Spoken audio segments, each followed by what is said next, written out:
Assalamu alaikum students. Today I will continue our topic microscopy and the emergence of cell theory. In previous topic we discussed about light microscopy and electron microscopy. Today we will discuss about history of formulation of cell theory. In the history of biology, ancient Greeks were the first who organized the data of natural world. In the history of formulation of cell theory, the first scientist we have is Aristotle. In English, it will be pronounced that Aristotle presented the idea that all animals and plants are somehow related. Aristotle presented the idea that all animals and plants are related to each other. Later, this idea gave rise to questions like, is there a fundamental unit of structure shared by all organisms?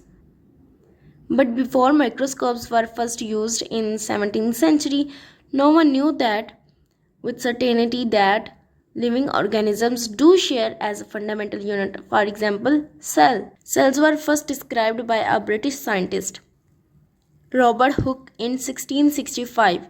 He used his self-made light microscope to examine a thin slice of cork.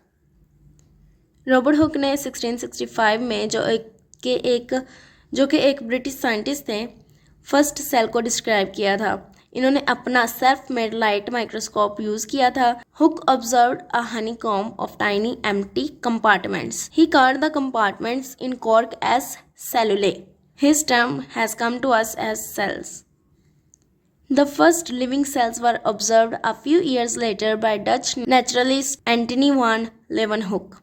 He observed tiny organisms from pond water and under his microscope and called them as animalcules.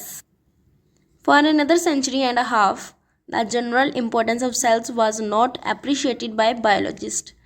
In 1809, Jean-Baptiste de Lamarck proposed that nobody can have life if its parts are not cellular tissues or are not formed by cellular tissues. In 1831, a British botanist, Robert Brown, discovered nucleus in the cell. In 1838, a German botanist, Matthias Schleiden, studied plant tissues and made the first statement of cell theory. He stated that all plants are aggregates of individual cells which are fully independent. 1 year later, in 1839, a German zoologist, Theodor Schwann, reported that all animal tissues are also composed of individual cells. Thus, Schleiden and Schwann proposed cell theory in its initial form.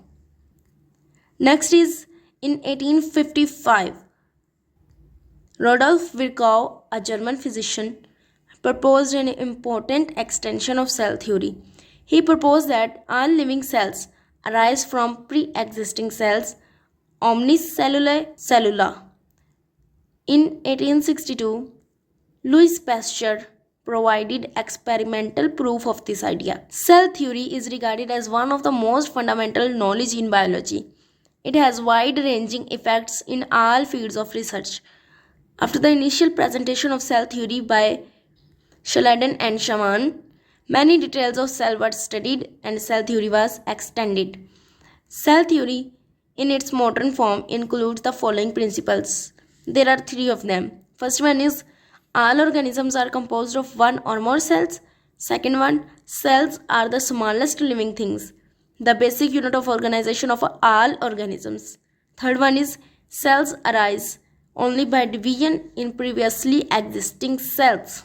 This is the history of formulation of cell theory. Next is subcellular or acellular particles.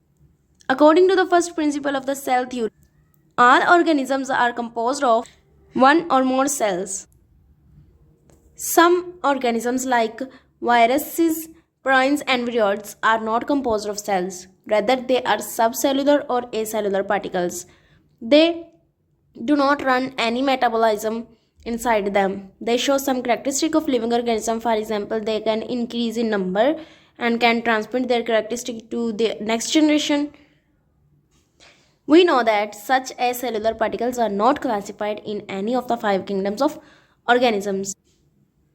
Here is the chart showing on the screen of scientists and their contributions